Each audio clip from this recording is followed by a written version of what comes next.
그 과거에 많은 사람들이 우리의 소원은 통일이라는 노래를 불렀는데요. 하지만 최근엔 통일을 원치 않는다는 사람들도 많이 늘었습니다.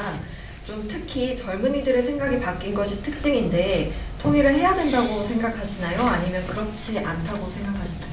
뭔가 통일을 해야 한다라고 생각을 하는데, 그러니까 젊은이들 생각이 왜 바뀌었을까에 대해서 뭔가 배운 게 대중문화 뭐 이런 거다 보니까 이제 그쪽 생각을 한번 해봤었거든요. 과거에도 그랬는데 이제 아직도 뭔가 상대방한테 서로에게 상처를 주는 존재. 그래서 언제라도 저 친구는 우리 집에 와서 게임판을 놓을 수 있는 존재라고 생각할 수 있는 그런 거라고 막 비춰지는 대중문화 코드가 되게 많았던 것 같아요. 그래서 보면은 이제 확실히 저는 이제 젊은이들의 생각이 바뀐 것이 특징이라고 보시는 게 어떻게 보면 대중문화적 요소도 굉장히 클 수 있다고 보거든요. 사실 이제 직접적인 통일보다는 저는 이제 평화가 제일 중요하다고 생각을 하거든요. 그러니까 평화 체제를 완성하기 위한 방편으로서 하나의 통일이 될 수 있다고 생각을 하는데, 그래서 이제 저는 좀 중요하게 생각하는 게, 그러니까 분단이라는 이제 한반도의 상황이 약간 국가적으로도 그리고 이제 세대를 거듭해서, 그러니까 여기 한국 사람이라는 사람이 떠날 수 없는 하나의 상처라고 생각을 하거든요. 그러니까 여기가 지금 저희가 분단 3세대라고 할 수 있는 3세대, 4세대, 5세대를 걸쳐서라도 분단 국가인 이상 이 국가가 이제 안고 가는 하나의 이제 트라우마고 상처인데, 그거를 치료하기 위해서는 이제 나아가야 될 방향 중 하나가 이제 통일이라고 생각을 해요. 이제 통일을 해야 서로를 이제 용서했다는 의미이기도 하고, 그래야만 이제 용서를 해야만 이제 화해가 이루어질 수 있고, 그래서 이루어지는 평화가 좀 진정한 평화라고 생각을 해서 통일을 하게 되면 우리나라가 잃게 되는 부정적인 측면이 너무 강하기 때문에 반대한다라는 측면도 있잖아요. 그거에 대해서는 어떻게 생각하세요?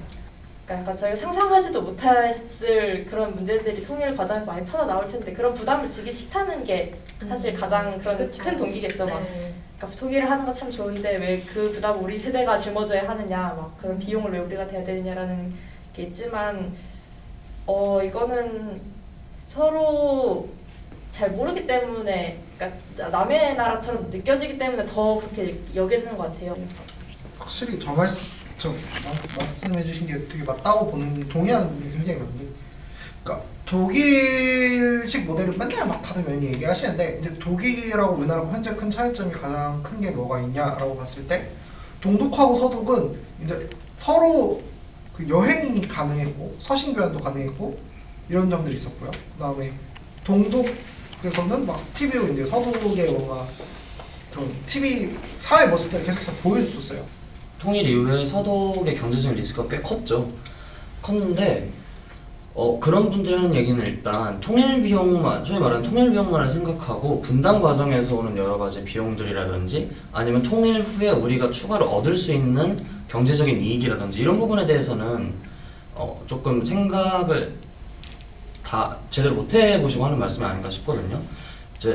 이제 경제적인 논리만으로 통일을 바라보는 건 정말 위험한 일이지만, 이제 얘기를 해보자면은 경제학자들이 봤을 때 내수 경제가 활성화되기 위해서 필요한 인구를 대충 한 1억 정도로 잡잖아요.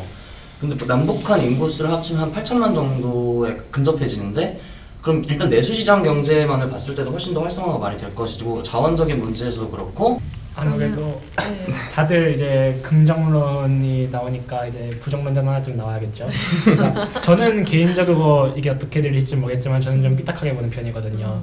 그러니까 우선은 경제적 문제인데, 그러니까 물론 이제 인구수가 많아지면 이게 산업적으로도 이게 보너스가 될 수 있고 구매력도 있는 게 맞지만은, 문제는 북한의 인구와 우리의 인구가, 그러니까 우리의 그 개인이 똑같은 구매력이나 똑같은 생산력을 가지고 있냐는 거죠. 그러니까 예를 들어서 동독과 서독 같은 경우에는 동독 자체의 경제력뿐만 아니라, 동독은 분명 공산주의 일당 독재 국가였지만 그럼에도 불구하고 최소한의 공교육 체계나 그런 게 붕괴하진 않아서 통일 이후에도 서독에서 충분히 노동력을 활용할 수 있었는데, 그러니까 지금 북한 같은 경우는 그렇지가 않다는 거죠. 기본적으로 교육은 물론이고 일단 먹는 배급부터가 안 되고, 그러니까 이제 아편 중독 같은 경우도 심각하다는 얘기가 많이 나오니까. 근데 말씀해 주신 부분은 약간 통일을 너무 좀 가깝게 보는 게 아닌가 싶어요. 저희가 이제 통일에 대해서 얘기를 할 때는 일단 적어도 저는 통일이라는 것은 그 이전에 먼저 통합이 이루어져야, 인식적으로든 사회적으로든 뭐 경제적으로든 어느 정도의 통합이 전제되고 그 이후에 나아가야 될 다음 단계라고 생각을 하는데, 말씀하신 대로 네. 저희가 지금 당장 이렇게 덜컥 통일을 해버린다면 정말 거기서 나오는 수많은 사회적 비용들과 혼란을 다 감당한다는 건 아마 불가능할 거예요. 그렇게 되면 정말로 우리 이제 말하자면 양 국가가 붕괴하는 위험에까지 처할 수 있을 거라고 생각을 하는데, 그렇기 때문에 저희가 이제 지금 이런 남북 정상회담 같은 그런 준비 과정을 차근차근 밟아 나가면서 그런 단계적인 통합을 이뤄내야 되는 것이 아닌가라고 생각을 해요. 저는 그냥 긍정적으로 생각하고 있습니다. 다만 이제 통일에 대한 당위성 또는 필요성은 사실 통일부 홈페이지만 들어가서 이만큼 나와 있거든요. 그래서 그걸로 이제 저는 생각을 하도록 하고, 다만 이제 그러니까 전공자로서는 통일을 해야 된다 생각하지만 젊은이의 입장에서는 사실 이 와닿지 않는 게 좀 많이 느껴집니다. 그러니까 손에 닿지 않고 시간이 지나면 지날수록 이제 통일이라는 게 그 글자가 멀어지고 있다는 게 전공자인 제가 느낄 정도니까 군대를 없애거나 대폭 축소할 수 있을지 통일이 되면. 제가 초등학교 때는 통일돼서 제가 군대 안 갈 줄 알았거든요. 아. 근데 아마 지금 제 동생도 똑같은 생각을 하고 있을 것 같은데, 적어도 지금 어쨌든 우리나라는 징병제잖아요. 어쨌든 모병제로의 전환은 조금 고려해볼 만하지 않을까 생각해요. 그랬으면 좋겠어요. 굉장히 논란이 되는 또. 네.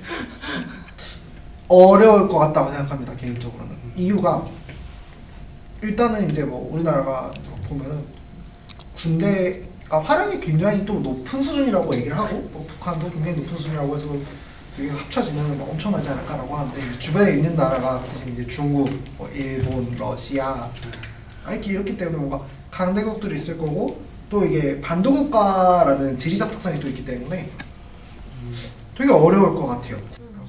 저도 힘들 것이라고 생각합니다. 그러니까 현재 일본이나 미국 같은 경우는 모병제를 시행하고 있지만, 여기는 그 나라들의 국력을 떠나서 일단 두 국가 같은 경우는 해양 국가인데, 그러니까 국경에 적국가 맞이하잖아요. 그러니까 저희 같은 경우는 만약에 통일이 되더라도 어쨌든 잠재적 국일 수밖에 없는 중국과 국경을 맞대게 되는데 어쩔 수 없는 거라 생각을 합니다. 일단 두 가지 차원에서 좀 생각을 해봐야 될 것 같은데요. 일단 통일이 된 시점을 생각했을 때 이 통일 초기에는 절대로 이제 군대를 대폭 축소할 수 없을 것이라 생각하는 게, 일단 치안 유지라던가 또 이제 기타 뭐 다양한 안정화를 위한 활동을 할 때 군의 역할이 중요해서 그게 이제 축소할 수 없을 것이라는 게 첫 번째 이유고, 두 번째로는 이제 그 지리적으로 우리가 이제 만약 통일을 하게 되면 중국과 이제 국경을 맞닿게 됩니다. 그렇기 때문에 그 부분에 있어서는 또 이제 어느 정도의 또 이제 국경 유지라던가 또 이제 안정 문제 때문에 어느 정도 통일 시점이 어느 정도 지났을 때는 이제 축소하거나 또는 이제 징병제에서의 모병제로 전환이 가능하겠지만, 외교력이 얼마나 되느냐에 따라서 이 문제가 결정된다고 생각을 했거든요.